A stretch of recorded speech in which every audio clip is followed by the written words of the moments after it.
आज की इस प्रेस ब्रीफिंग में स्वागत है। जैसा आप सब जानते हैं कि 14 मार्च 2023 को 11 बजे 14वीं विधानसभा का दूसरा सत्र, जो कि वर्तमान सरकार का प्रथम बजट सत्र होगा, वो शुरू होने जा रहा है और 6 अप्रैल 2023 तक ये चलेगा।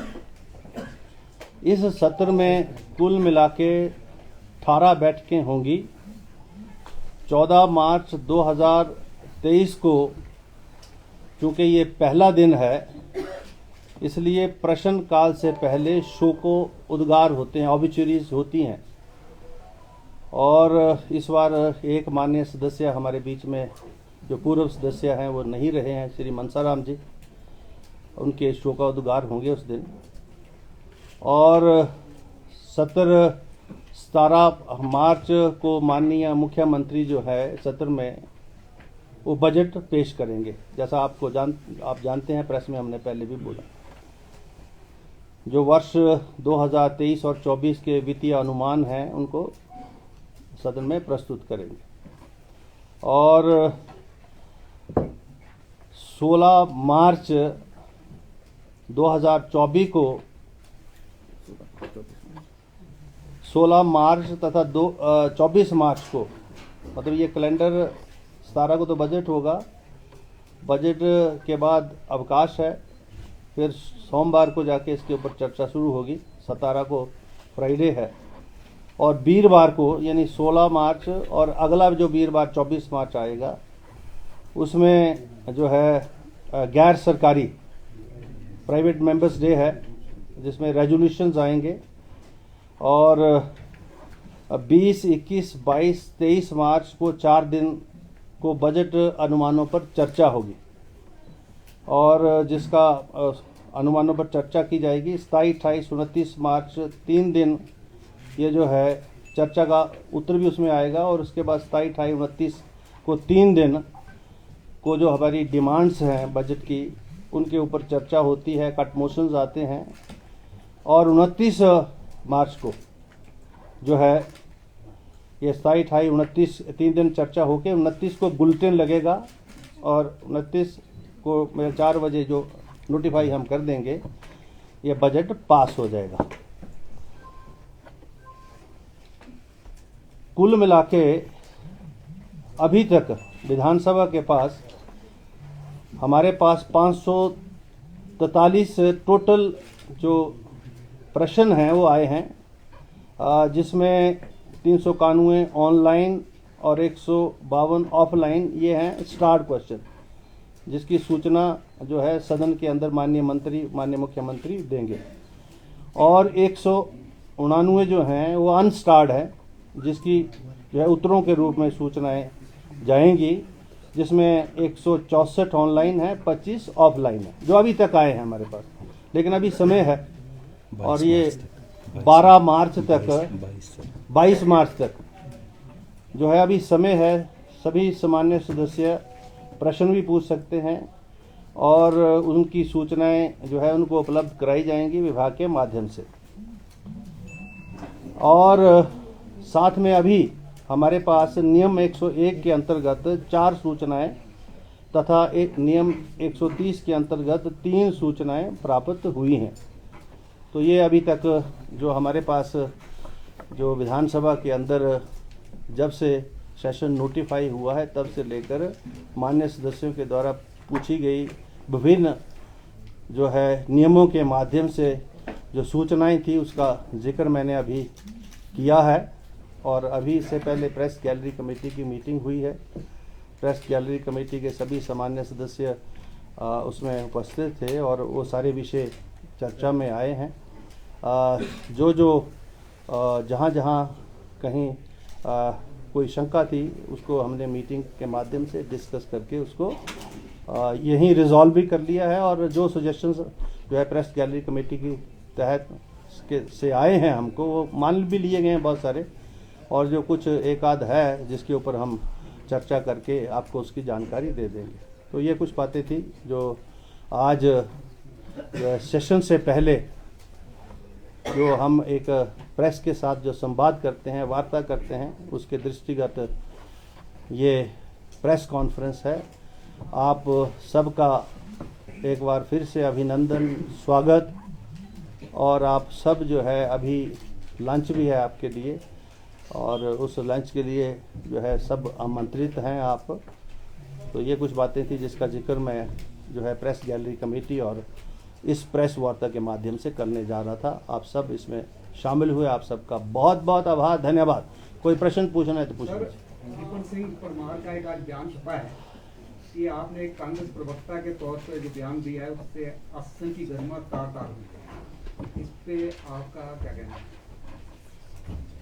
उस बयान के साथ वैसे तो कुछ रिएक्शंस भी हैं जो आपने देख लिए होंगे। जहाँ तक मेरा ताल्लुक है, मैं विपिन परमार जी को सलाह दूंगा कि वो अध्यक्ष रहे हैं 2 वर्षों तक, और एज ए अध्यक्ष उनका कंडक्ट कैसा रहा है ये प्रेस से छुपा हुआ नहीं है और बहुत सारे मान्य सदस्यों से छुपा नहीं है। वो हमारे विधानसभा के रिकॉर्ड में भी सारी चीज़ें विद्यमान हैं। और जहाँ तक मेरा ताल्लुक है, अब मैं विधानसभा के परिसर के अंदर हूँ। स्पीकर के पास 3 तरह की अथॉरिटी है जो उनको जानकारी नहीं है। एक तो जब विधानसभा चलती है अंदर, तो संविधान के जो अनुच्छेद हैं और जो हमारी नियम और जो प्रक्रिया, जो रूल्स एंड जो हाउस जो कंडक्ट करने का जो अंदर कन्वेंशंस हैं, प्रेसिडेंट्स हैं, डायरेक्शंस हैं, उसके मुताबिक वो होता है। जो अंदर की बात है वो डिफरेंट है। उसमें मैं एज ए स्पीकर जो है, जब मेरा रोल होगा तो मुझे संविधान के अनुच्छेदों के मुताबिक, हमारी जो रूल ऑफ बिजनेस है उसके मुताबिक, डायरेक्शन ऑफ स्पीकर है उसके मुताबिक, हमारी जो नियम है उनके मुताबिक मुझे काम करना पड़ता है। और वो as a speaker legislator role है मेरा। जब मैं अपने चैम्बर में बैठता हूँ, काउंसिल चैम्बर में, there I execute my administrative powers. So I have administrative powers also with me. I control the secretariat of the Vidhan Sabha, जिसकी एस्टेब्लिशमेंट है उसको कंट्रोल करता हूँ। फाइलों के ऊपर बहुत सारे निर्णय लिए जाते हैं। शायद ये जानकारी जो है परमार साहब को नहीं है। तो ये, और जब मैं यहाँ से बाहर निकल जाता हूँ तो मैं राजनीतिक प्राणी हूँ, और वो भी राजनीतिक प्राणी है। और बाहर जाकर जो है मैं किसी न किसी दल का हूँ, और किसी न किसी दल के बारे में प्रेस के लोग आप अभी मुझे पूछेंगे कि आप वर्तमान सरकार को कितने नंबर देना चाहोगे, उसकी परफॉर्मेंस के बारे में क्या बोलना चाहोगे, तो मैं अपना ताला मुंह थोड़ी बंद कर दूंगा। I am a first MLA, thereafter speaker.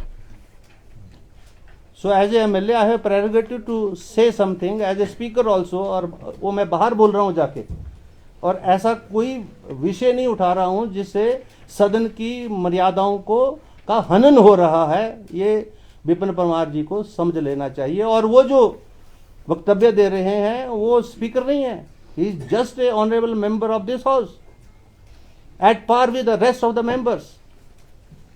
Even if the chief minister comes to the house, he is a member of the house. He, being a leader of the house, gets the priority on the various issues. And the opposition leader, being a leader of the opposition, gets a priority on certain issues. That doesn't mean that they will dictate the chair, they will dictate the house. So what I am trying to say is, Mr. Parmar must learn the etiquettes also. Whenever he is to state anything against the office of speaker, he should be very particular in his language, and I am cautioning him through this press conference. I have a prerogative with me. I enjoy a lot of powers, so I don't want to take a recourse to that, because he happens to be our colleague, and being a former speaker, I am excusing him for this time. But certainly if he will not correct and mend his behavior, certainly we are likely to take action as a speaker, whatever it will be in the provided in the rules and under the law. और sir 13 मार्च को आपने सर्वदलीय बैठक भी बुलाई है, तो क्या पक्ष और विपक्ष से समन्वय बिठाने को भी कहा जाएगा, सुझाव दिए जाएंगे? जो बैठकें होती हैं वो बुलाई गई हैं।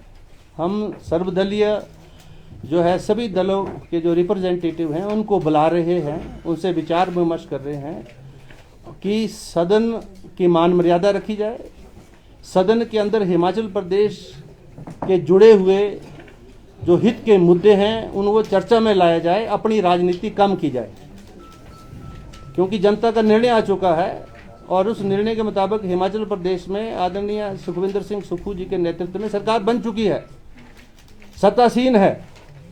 सरकार से प्रश्न करे और प्रश्न ही ना करे, I will see to it the government replies to those all queries, but that doesn't mean कि if they have any difference of opinion with a minister, B minister or A member or B member, then they will try to dictate the house, which will not be permitted in the house. Sir Himachal सरकार नई सरकार कह रही है व्यवस्था परिवर्तन, विधानसभा में कोई व्यवस्था परिवर्तन हो? यहाँ बहुत सारी व्यवस्थाएं परिवर्तित हो चुकी हैं और कुछ का जिक्र आपको सेशन में लग जाएगा, पता लग जाएगा। सर नए मंत्रिमंडल की बात हो रही है, तो क्या सदस्य नया मंत्रिमंडल मेरा अधिकार क्षेत्र नहीं है, माननीय मुख्यमंत्री का अधिकार क्षेत्र है, वो जाने क्या हो रहा है क्या नहीं हो रहा। विधानसभा उपाध्यक्ष विधानसभा उपाध्यक्ष भी मेरा अधिकार क्षेत्र नहीं है, वो जो है दोनों इलेक्ट होते हैं, स्पीकर भी और डिप्टी स्पीकर भी। जब कभी प्रस्ताव सरकार की तरफ से सदन के नेता आएगा वो अंदर जो है डिस्कस हो जाएगा और वो उस तरीके से पास हो जाएगा। सर भाजपा का एक और आरोप भी था कि आपने एक बयान दिया था कि उनके 10 एमएलए आपके कांग्रेस के संपर्क में आए थे, सर क्या कुछ है? तो मैं एज ए कांग्रेसमैन अगर मेरे पास कोई लोग मिलते हों और अपने उद्गारों की अभिव्यक्ति करते हों और वो भारतीय जनता पार्टी से संबंधित हों, तो मेरे पर कौन सी ऐसी रोक लगी है मैं नहीं बोल सकता। I have a prerogative to say that. There are lot of people that keep on meeting, सारी दलों के लोग मुझे मिलते हैं, अपनी अपनी बातें रखते हैं और जो ये जिसका जिक्र आप कर रहे हैं ऐसे लोग भी मिले हैं मुझे। Are they in touch with you? They are not supposed to touch with me, but they are supposed to be touched with somebody else. विधायकों की तरफ से जो सवाल आए हैं सर, विधायकों की तरफ से जो सवाल आए हैं उसमें प्रायोरिटी क्या रखी है? प्रायोरिटी जिसने सबसे पहले प्रश्न दिया ऑनलाइन, जो डेट जैसे नोटिफाई हुआ उसके बाद इमीडिएटली जो आए वैसे ही वो हम जो है उनको लगा देते हैं। तो जैसे जैसे किस नेचर के सवाल पूछे हैं, क्या सड़कों से जुड़े हैं या नेचर जो है अंदर पता लगेगा, अभी उसको डिस्क्लोज नहीं कर सकता मैं। अभी हमने सूचनाएं जो है मांगी हैं, जैसे ही सूचनाएं पहुंच जाएंगी तो वो जो है जो मतलब डिपार्टमेंट दे देगा उनको लिस्ट कर देंगे, जो नहीं देगा उनको आगे कर देंगे। धन्यवाद, थैंक यू वेरी मच।